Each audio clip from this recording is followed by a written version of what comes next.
Lord hates not sent me. Now, I'm not exactly sure what's meant by if they be visited by the visitation of all men. I'm not sure, but the common death is like they die as a man would commonly die. You know, sometimes it's just his time to die and they die. But what Moses is saying, but if the Lord make a new thing, so in other words, if he does something that is out of the ordinary, that has never happened before, something that you've never seen occur in your life, it says, but if the Lord make a new thing, that the earth open her mouth and swallow them up, and all that appertaineth unto them, that they go down quickly into the pit, then ye shall understand that these men have provoked the Lord. And it came to pass, as he made an end of speaking all these words, that the ground clave asunder that was under them. Okay, so no sooner than Moses got finished speaking, God acted. Okay. It says, and it came to pass, as he had made an end of speaking all these words, that the ground clave asunder that was under them, and the earth opened her mouth and swallowed them up, and their houses, and all the men that appertaineth unto Korah, and all their goods. Everything concerning them went down into the pit, into the ground. Okay.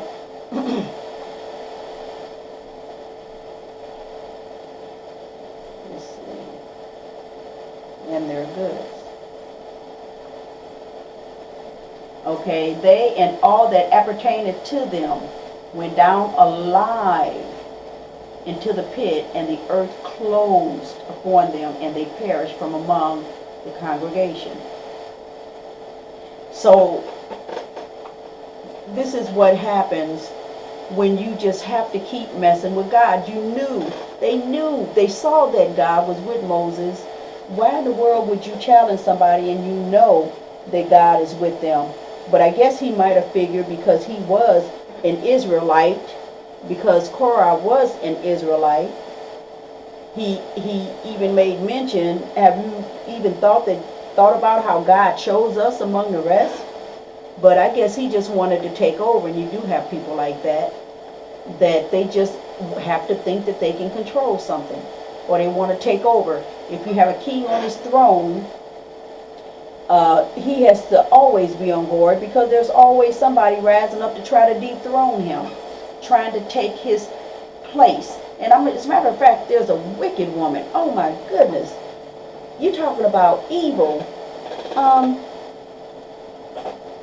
see if I can look her up. Let me write her name down now that this comes. Let me write her name down. Now you're talking about now you're talking about evil.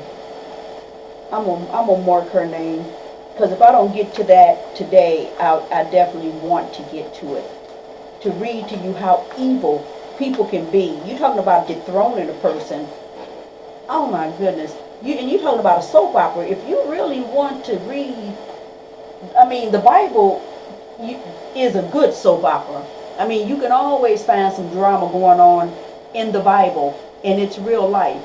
So people turn on these soap operas every day, and they're caught up in these false depictions of people's lives, and they watch this stuff as if it's real.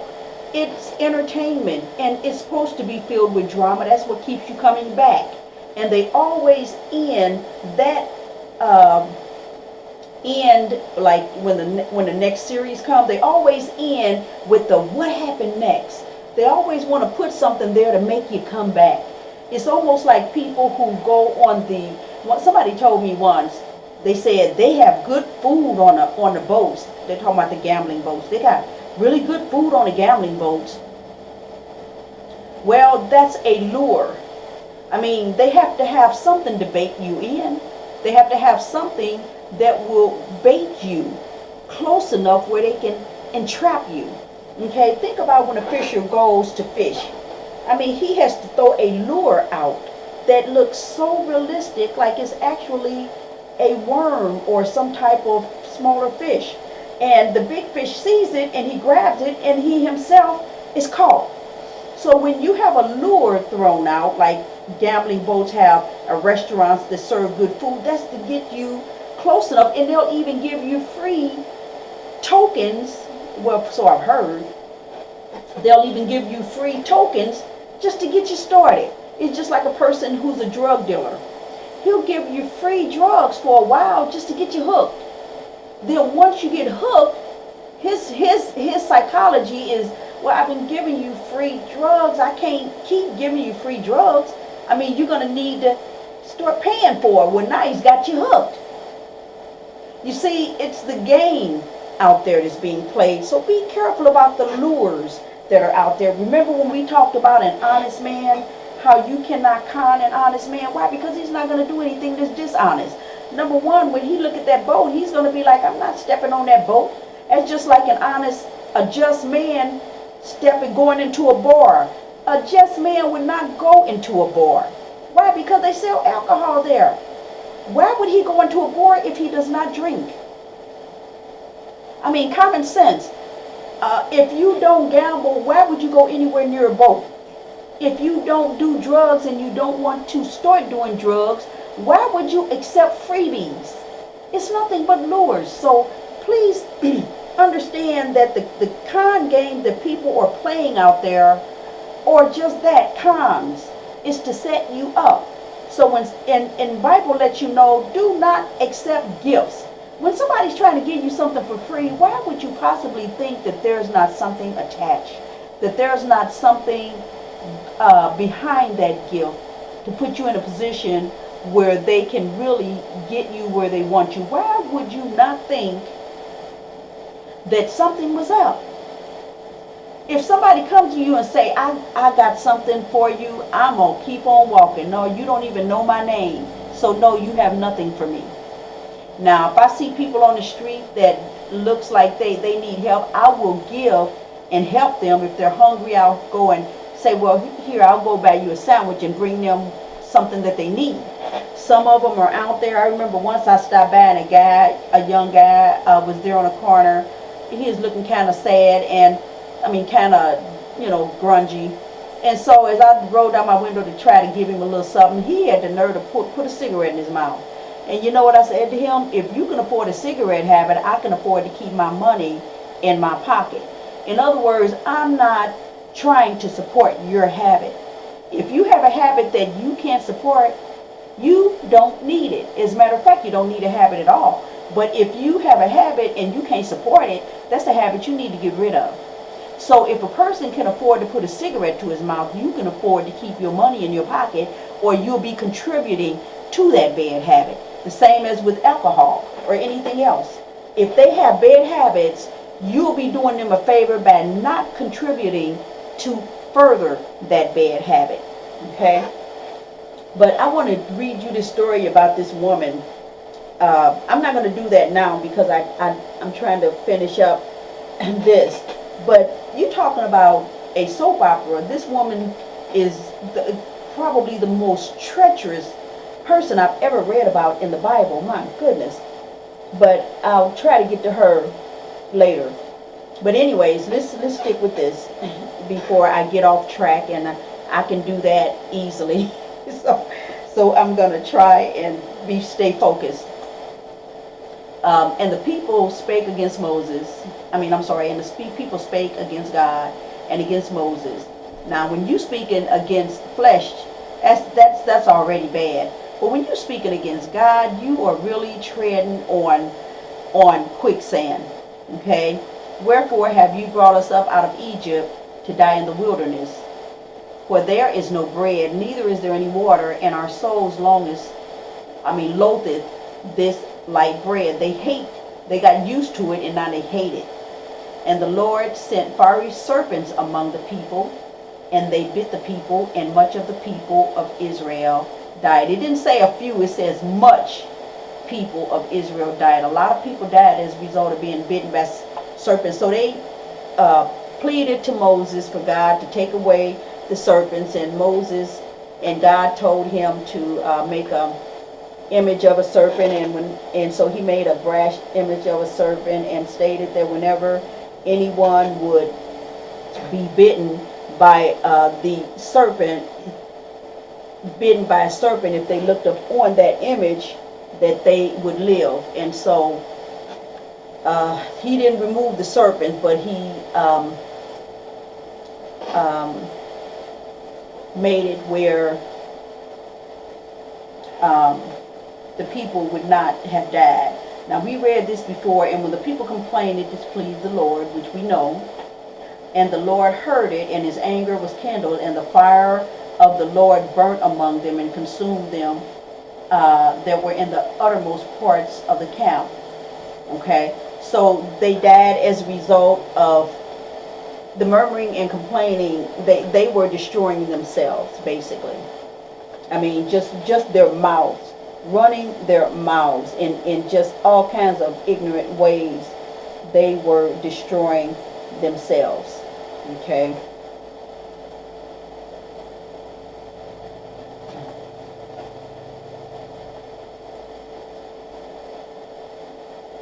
All right.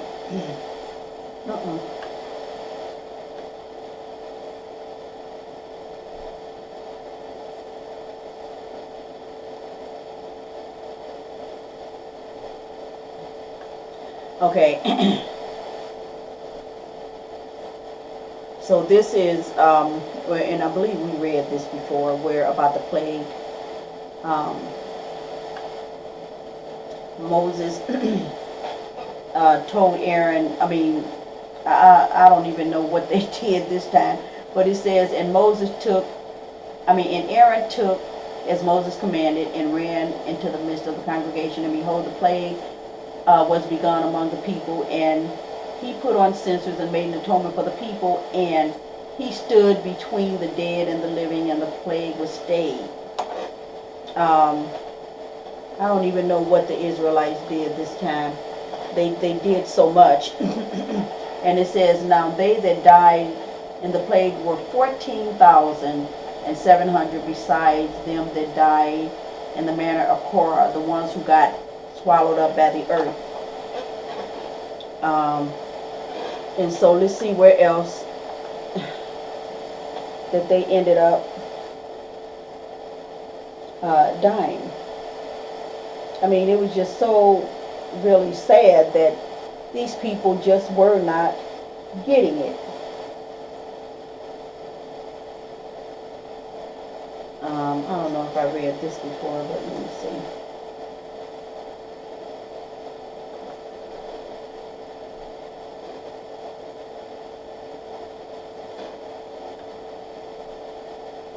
And so, I mean, just reading about them it just pisses you off just to read about the nonsense that they were about. You know, I mean, it just was so senseless. Okay, I mean, to have all the stuff that they went through.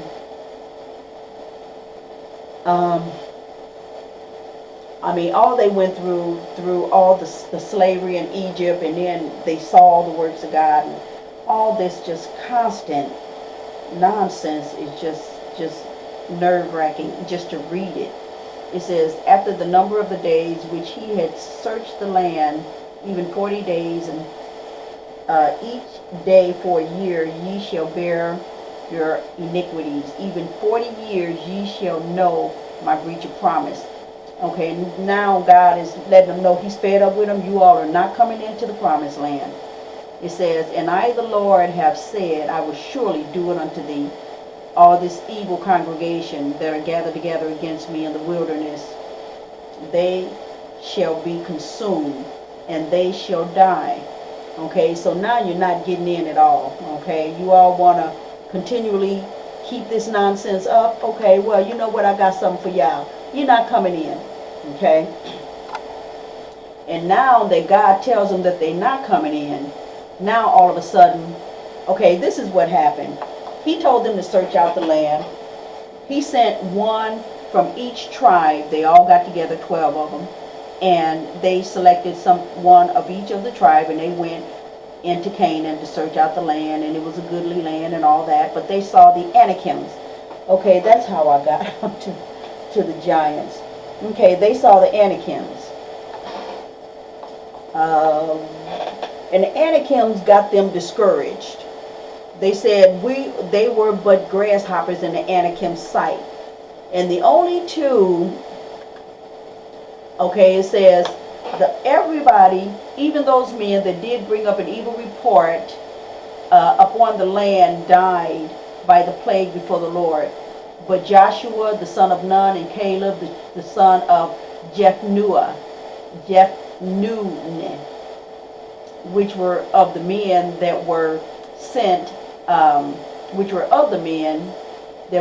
to search the land, still live. Now only Joshua and Caleb were the only two adults that came out of Egypt that saw the works of God that made it into the promised land. They were the only ones. Okay. What does it speak about the Anakims? The Anakims, I might have to just pull that up. Okay. The Anakims were giants. And Caleb, he was like, let me look up Anak. And that should pull up the scripture about the Anakims.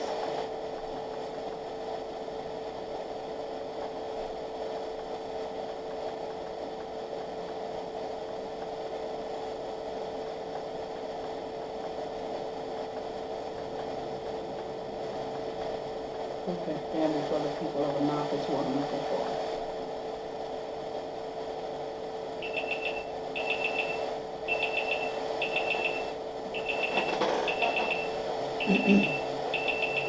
Just a minute, I'm going to have to pause here.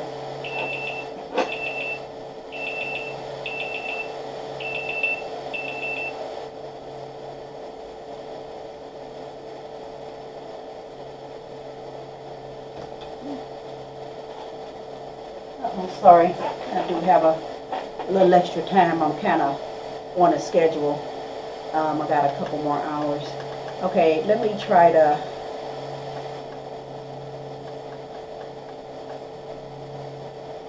Okay, we're going to go into Deuteronomy.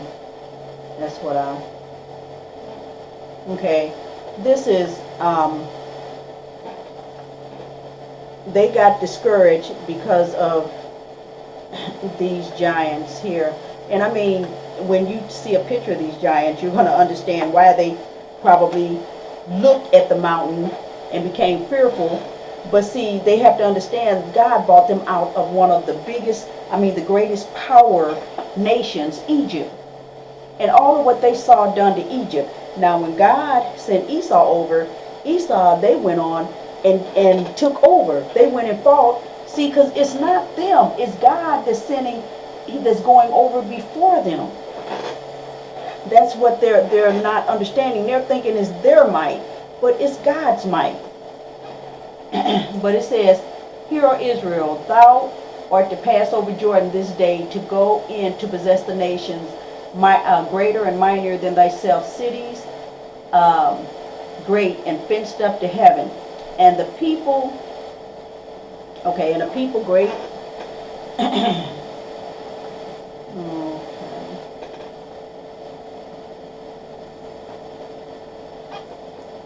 Let me see. A people great and tall, the children of the Anakims, whom thou knowest, of whom thou hast heard say, who can stand before the children of Anak? Well, number one, God showed them in so many ways. He was with them that there was no reason for them to fear anybody. With all of who you got on your side, you got a God that's able to part waters. Those Anakims can't do that. And this is what caused them to miss out. It says, "Understand therefore this day that the Lord thy God, he which goeth over before thee as a consuming fire He shall destroy them. He shall destroy them. And he shall bring them down before thy face, like he did in Egypt. So shalt thou drive them out and destroy them quickly, as the Lord has said unto thee. So God was going to bring them to a level where they would have been able to defeat them and it wouldn't have been an issue. But he's letting you know, but because some of them rose up and they looked at those huge people and they became fearful and discouraged, and they began to speak defeat. What we can't do, they're too huge. We are grasshoppers in their sight. What can we do against them? But it's God that has went. He told you that he was going to go over before them. And so it's just so amazing how they either just don't listen, or they look at the mountain and their eyes is immediately taken off God. They're thinking that it's their strength that's been doing this. But God is letting them know, okay, don't think it is because of the sins. You're wondering, well, why is God destroying all these nations? Why is he giving Israelites all these lands? You know what? Why? Okay, well, it's not anything that the Israelites have earned or deserved, because we're going to talk about how God describes how and why he is giving them the land of these people, these other nations. Speak not in thine heart after that the Lord thy God hath cast them out from before thee, saying, for my righteousness the Lord hath brought me in to possess this land. But for the wickedness, it's the wickedness of these nations the Lord doeth drive them out from before thee. We remember Sodom and Gomorrah. That's why God destroyed that entire city, because of the wickedness that was in that city. The people were doing any and everything, just sick stuff. When the two angels came and they went to Lot's residence, the men wanted to know them. The men wanted to be sexually involved with these men. My goodness. So the wickedness, just the wickedness, they had to destroy that city. So it says, but for the wickedness of these nations, okay, the evil of these nations, that's why they're giving them this land. But it's not because of anything that the Israelites have done, but it is because of something what their forefathers have done. It says, not for thy righteousness or for the uprightness of thine heart doest thou go in to possess their land, but for the wickedness of these nations the Lord thy God doeth drive them out from before thee, and that they may perform the words which the Lord sware unto thy fathers Abraham, Isaac, and Jacob. Okay? It says to perform his word which he sware, his oath, his promise, his covenant unto thy fathers Abraham, Isaac, and Jacob. Understand therefore that the Lord thy God giveth thee not this good land to possess it for thy righteousness, for thou art a what? Stiff-necked people. Okay?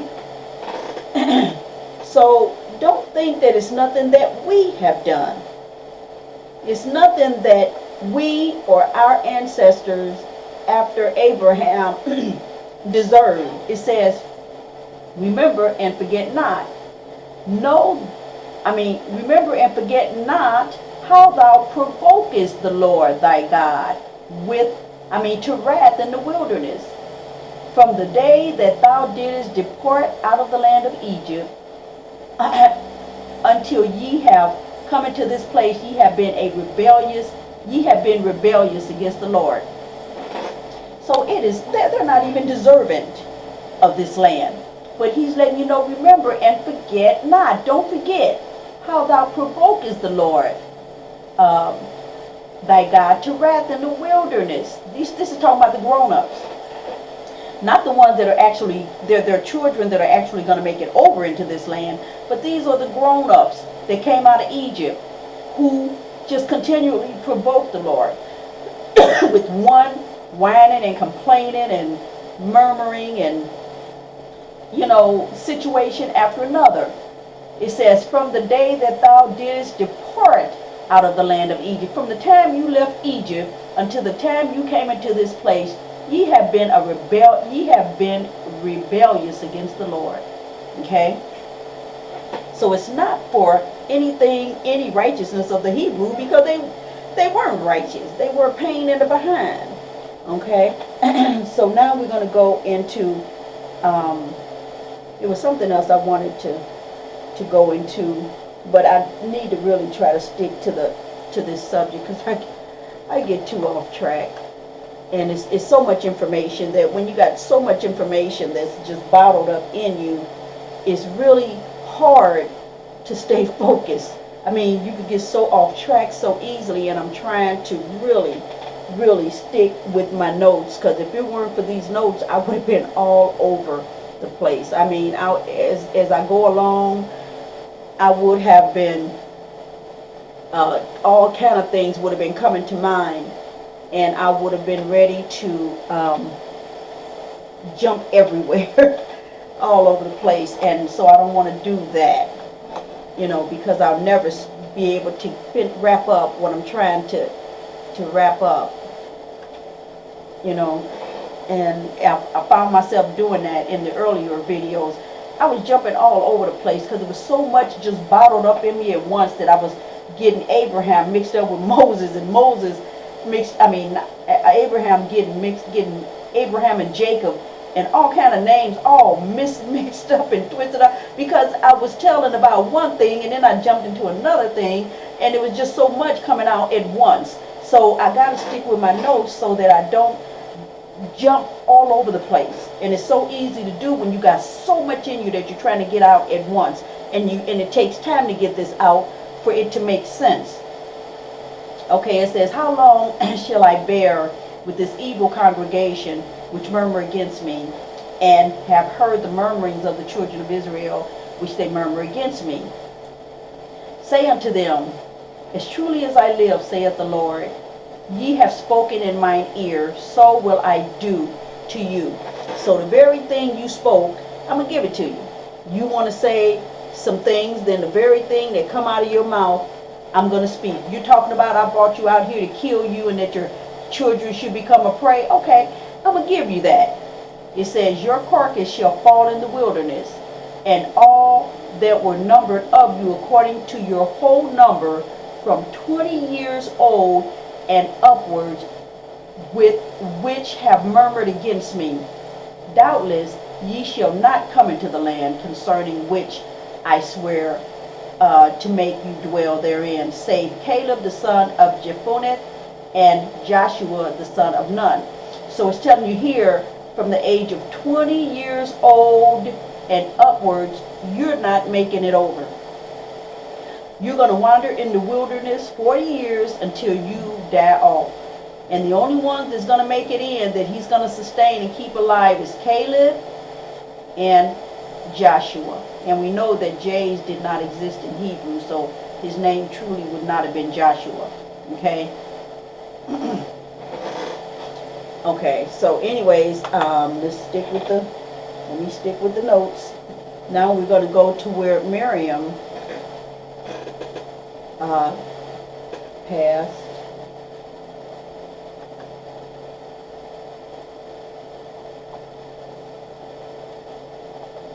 Miriam was Moses' elder sister. You remember the sister that followed his basket type ark and spoke with Pharaoh's daughter? This is the Miriam. She was older than both Aaron and Moses, which were about 3 years apart. And she, being able to just kind of follow the ark all by herself, she must have been at least old enough, maybe close to a teenage age, to even have the wisdom of speaking the way she spoke to Pharaoh's daughter, to go and get Moses' mother to nurse him. So she wasn't a little child. She had to be at least old enough. So she was a lot older than Moses was. Okay?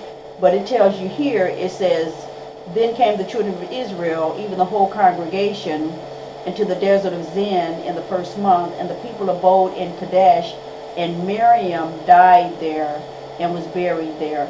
So she died in Kadesh, and she did not make it into the promised land.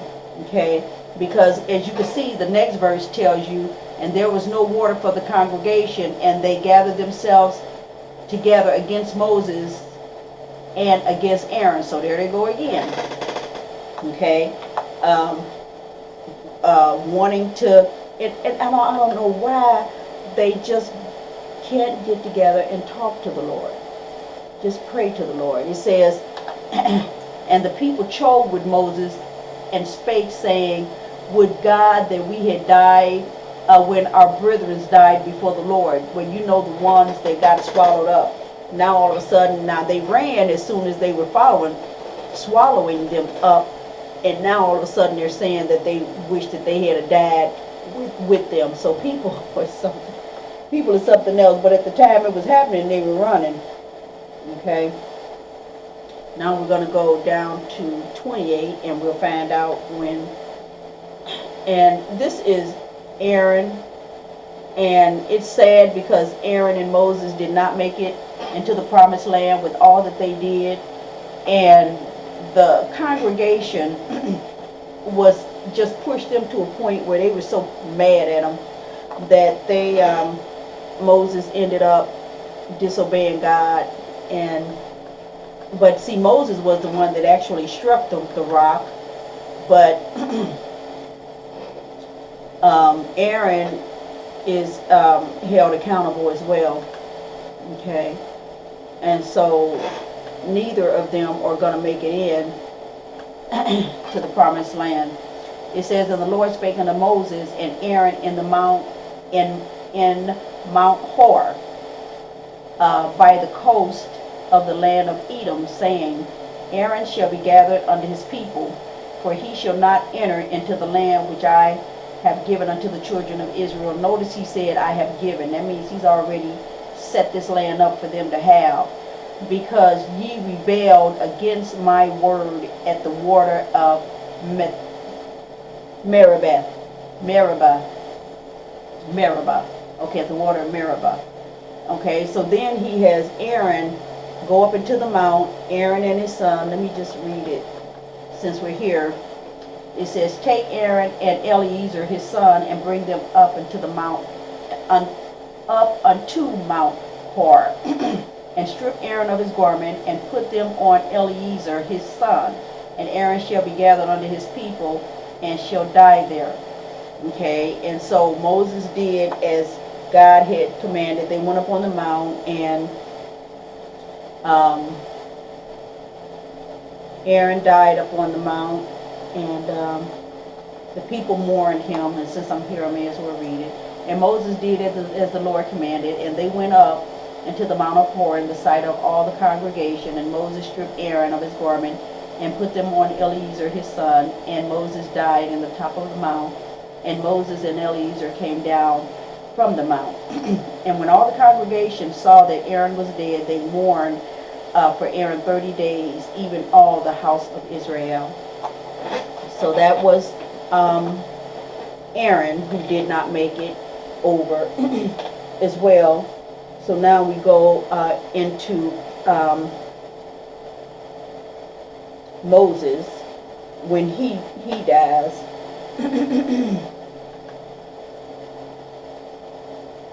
And with all the work that they did, it was so unfortunate that the Israelites pushed them to a point where they unintentionally, he was so upset with them, he called them rebels, and he unintentionally smote the rock twice instead of speaking to the rock.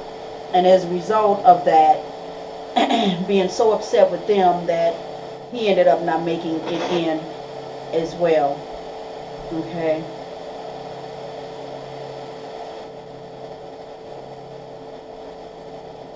So we'll go down here. And this is the Lord talking to Moses.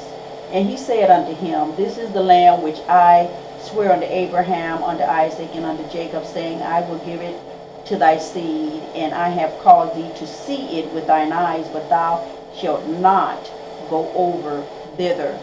So Moses, the servant of the Lord, died there in the land of Moab, according to the words of the Lord. So, and that's how Moses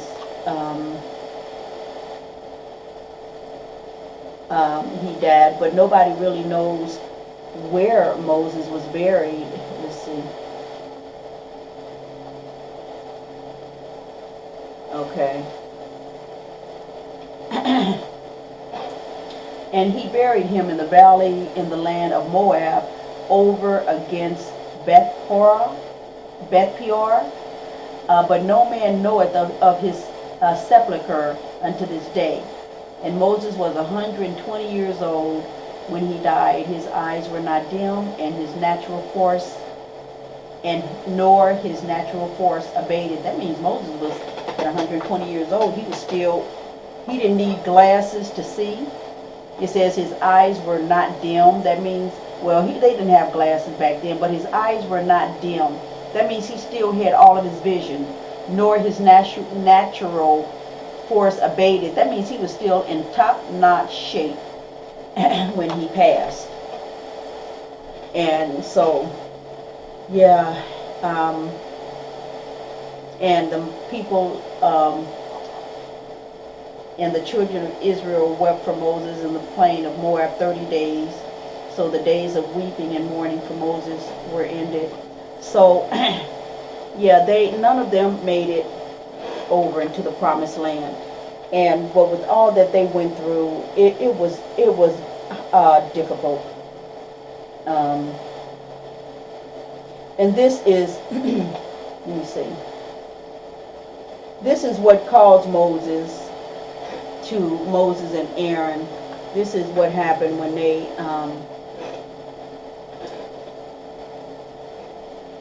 ended up messing up. Okay, it says, and the Lord spake unto Moses, saying, take the rod and gather thou the assembly together, thou and Aaron thy brother, and speak ye unto the rock before their eyes, and it shall give forth his water, and thou shalt bring forth to them water out of the rock, so thou shalt give the congregation and their beasts drink. And Moses took the rod before the Lord as he commanded him. Okay, so God let Moses know what to do to get water out of the rock. He told him to speak unto the rock. I'm sorry.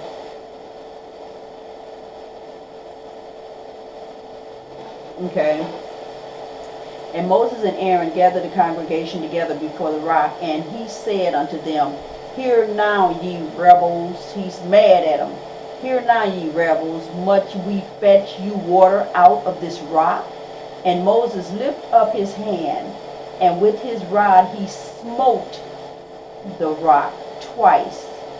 Okay, and water came out abundantly, and the congregation drank, and their beasts also. So see, Moses was furious with them, and as a result of his furiousness with him as he stood before him, he unintentionally did it in a way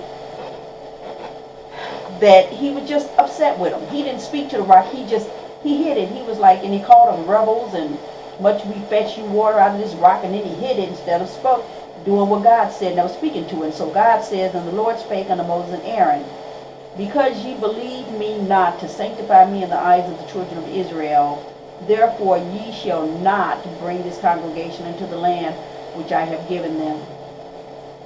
So that's how Moses and Aaron got in trouble as a result. Okay. Now we have covered about vows. We've covered about how God wanted to destroy them. We've covered how they were a stiff-necked people. Now we're going to talk about where and we know that Caleb and Joshua made it over. I mean, they were the only two adults that made it, and that actually left from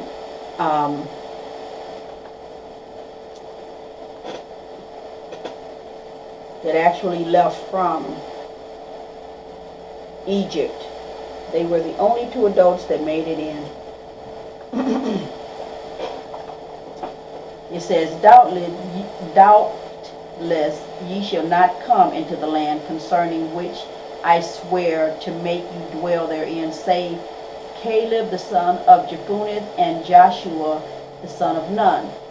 So they were the only two adults out of all the adults. And I mean, we're talking thousands of people.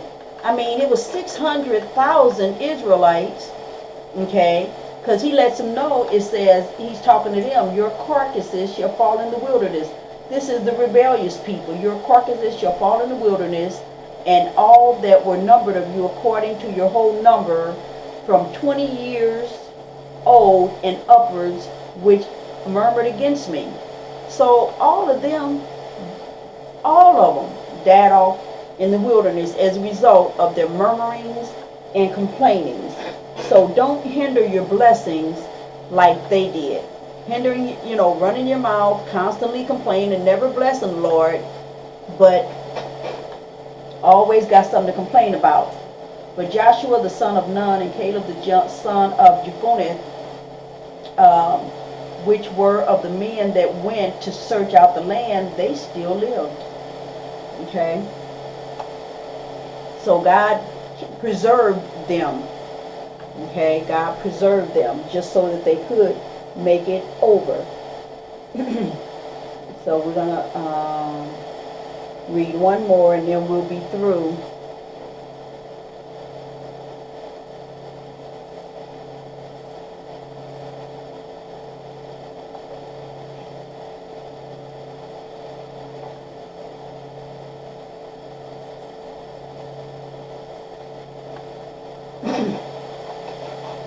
Okay, now he gives Moses, he tells Moses to empower Joshua, because Joshua is going to take them over. Okay, Joshua is the one that's going to take them over. It says, and he gave Joshua the son of Nun a charge and said, be strong and of a good courage, for thou shalt bring the children of Israel into the land which I swear unto them, and I will be with thee. So God is letting him know he will be with him. He told Abraham whenever they went, a famine drove them somewhere, or they were driven somewhere, God told Abraham, Isaac, and Jacob to go on down there. I will be with thee. And he's telling Joshua now that he's going to be with him. I will be with thee.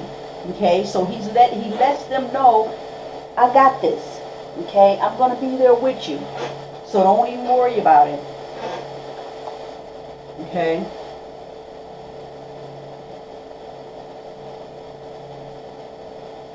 But one thing I like about Moses, despite the fact that Moses knows he's not going to make it in, he stays faithful and loyal and dedicated to the works of God. Most of us would have said, well, if I ain't going in, I ain't doing nothing else. Isn't that